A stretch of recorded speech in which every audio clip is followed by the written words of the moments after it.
안녕하십니까. 이제 환율 똑똑 KB국민은행 자산운용 일부 한만규 대리입니다. 안녕하십니까. 자본시장 영업부의 이코노미스트 문정입니다.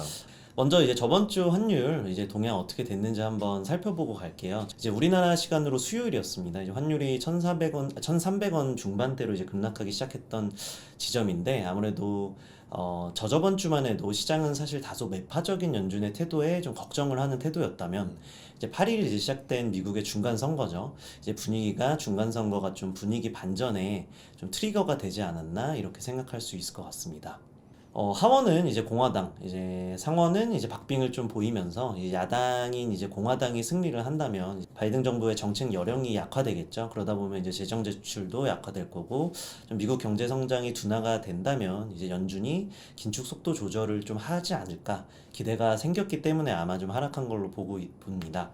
그리고 이제 급락에 대한 되돌림이 있었죠. 목요일쯤에 한 12원 정도 다시 좀 급등을 했다가 목요일 저녁 이제 한국 시간 10시 반 이제 CPI가 발표가 되면서 아무래도 물가 상승세가 다소 둔화됐다고 시장이 판단했기 때문에 아, 연준이 긴축 속도 조절을 하겠구나 하는 기대가 커지면서 이제 미국채 금리도 하락했고 달러도 굉장히 약세를 보였고 나스닥도 이제 7% 이상 급등하면서 저희 원달러의 하락을 좀 견인한 한 주였습니다. 아, 일성님 정말 원달러 거의 한 주 100원 정도 하락을 한 그렇죠. 거잖아요. 네. 이쯤이면 추세의 반전이 좀 됐다고 볼 수 있을까요? 아니면 네, 일단 지난주 한 주 동안에 저희가 좀 달러가 좀 약해질 거다. 뭐 중간 선거도 있고, 그다음 미국 소비자 물가도 이미 반영됐기 때문에 달러는 좀 기대에 대한 약해질 거다라고 봤는데, 사실 한 주 동안의 달러 지수, 그러니까 우리가 DXY라고 얘기하죠. 네네. 한 주에 달러 지수는 한 2.5% 정도 하락을 했습니다. 근데 달러 원 환율이 무려 한 6% 가까이 급락을 했거든요. 그래서 결국에는 달러 원 환율이 100원, 한 6% 급락했다는 부분은 일단 달러 약세 요인이 한 2.5% 정도, 그다음 원화 강세가 한 3.5% 작용을 했구나라고 봐야 될 것 같고요. 네네. 일단 달러 약세는 중간 선거에서 공화당이 조금 더 우세했다라는 거, 그래서 그러니까 바이든 정부의 정책 여력이 약해질 거다라는 우려가 있었고요. 또 미국 소비자 물가도 예상보다 낮게 나오면서 이 물가 상승 압력이 좀 꺾였구나라는 부분도 달러 약세 요인으로 보고 있습니다. 근데 원화 강세 부분은 일단 위험 회피 심리가 상당히 좀 좋아진 것 같아요. 특히 네네. 최근에 외국인이 이제 주식을 많이 사고 있거든요. 네네. 그래서 외국인 주식 순매수가 유입되는 부분들, 그 와중에는 아무래도 원화가 그동안에 좀 많이 떨어졌다는 부분도 있잖아요. 네네. 저평가됐던 부분하고, 또 하나는 그동안에 이제 환율이 좀 급등했던 부분이 이 불안 심리였거든요. 공포 심리. 그러니까 특히 영국 국채 시장 문제나 아니면은 연준 긴축 문제들, 그다음 우리나라 원화 자금 문제들. 근데 이런 것들이 어느 정도 진정이 되면서 네. 공포 분위기는 좀 지나간 거 아니냐라는 안도 심리가 좀 네네. 반영된 것 같습니다. 지금 1,300원대 이제 초반까지 내려왔는데 사실상 이 환율은 지난 8월 달 환율의 수준입니다. 그러니까 9월, 10월 달에 이 불안 심리는 다소 이제 완화되면서 지금 환율은 8월 달까지는 내려왔구나라고 보시면 될 것 같습니다.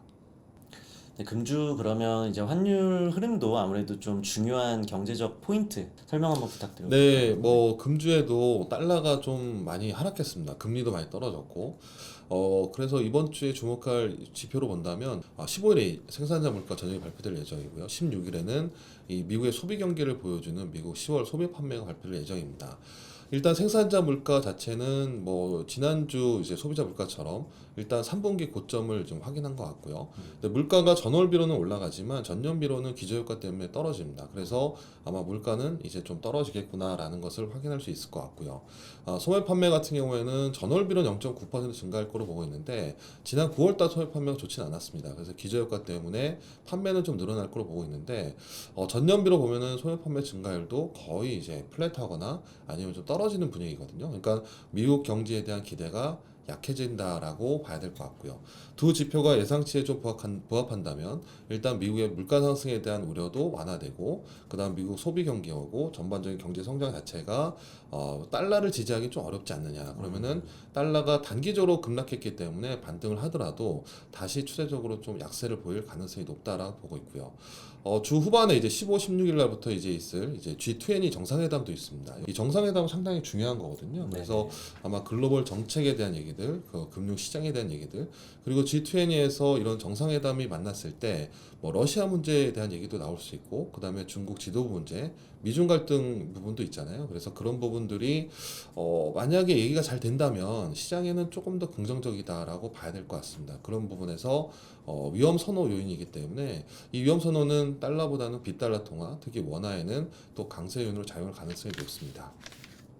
네, 그럼 정리를 해보자면 결국 이제 이번 주도 어쨌든 지표들이 나올 예상하는 바로는 좀 그 달러 약세의 분위기를 네. 아무래도 좀 이어갈 걸로 보입니다. 그러면은 달러 저희 예상 환율 혹시 어떻게 되는지? 네, 맞습니다. 사실 저희가 이제 뭐 달러 기대가 좀 약해질 거다 11월 달에는 그렇게 좀 생각을 했었고요. 근데 이제 단기에 너무 과도하게 좀 급락을 했죠. 네네. 100원이면은 와. 거의 한 7% 이상 되기 때문에 네. 9% 가까이 되기 때문에 그 정도라고 보기엔 좀 어렵지 않느냐. 좀 약간 쏠림이 좀 있지 않았나라고 보고 너무 있는데. 단기적인 시간이 응축돼서 그렇죠. 빠르게 내려왔으니 기술적 반등 정도는 네, 맞습니다. 나올 일단 수밖에 뭐 없지 않나? 지금 네. 전 말씀드린 것처럼 미국 뭐 생산자 물가나 소매 판매가 달러를 지지하기 어렵다라고 보고 있지만 그래도 단기의 낙폭이 워낙 과다하기 때문에 일부 이제 어느 정도가 적정한지 환율은 아마 되돌림이 좀 있을 것 같아요. 그래서 그 정도 수준에서 반등을 하겠지만 다시 좀 하락하는 그런 이제 현상이 좀 반복되면서 환율이 좀 제자리를 좀 찾아가는 모습을 보일 것으로 보고 있고요. 결과적으로 이제 낙폭이 좀 컸기 때문에 저희가 상하단은 좀 이번 주에는 넓게 잡았습니다. 네. 그래서 하단은 1315원 그리고 상단은 1365원 정도 예상하고요. 그 다음에 유로 환율도 유로가 비교적 뭐 1.0 이상 올라왔잖아요. 네. 그래서 환율은 유로원 환율은 1345원에서 1385원 정도, 그리고 엔화도 최근 이제 달러 대비 강세를 보이기 때문에 원엔 환율 같은 경우에는 930원에서 950원 정도에 등락할 것으로 예상합니다. 네, 지금까지 똑똑한 환율 이야기 환율 똑똑이었습니다. 감사합니다.